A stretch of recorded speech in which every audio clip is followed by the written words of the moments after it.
എത്ര ശോഭനമായൊരു ചരിത്രമാണ് നമുക്ക് പറയാനുള്ളത്. എന്നാൽ ഈ മണ്ണിന്റെ അനന്തമായ സാധ്യതകൾക്ക് എന്ത് സംഭവിച്ചു?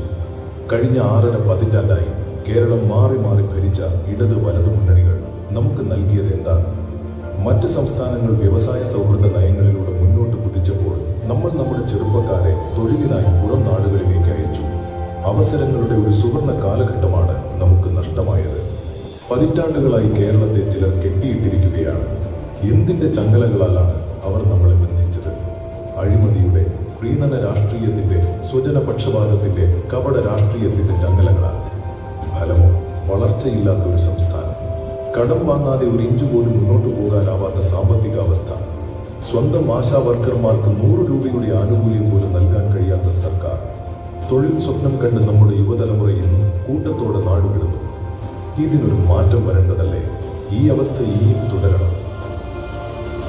കേരളത്തിന് മാറ്റം വേണം. വൻകിട നിക്ഷേപങ്ങൾ വരണം. വ്യവസായങ്ങൾ വളരണം. നമ്മുടെ മക്കൾക്ക് ഇവിടെ തന്നെ നല്ല തൊഴിൽ ലഭിക്കണം. കടക്കണിയിൽ നിന്ന് കേരളം പുറത്തു വരണം. നമ്മുടെ അമ്മമാർക്കും സഹോദരിമാർക്കും കുട്ടികൾക്കും സുരക്ഷിതമായി ജീവിക്കാൻ കഴിയണം.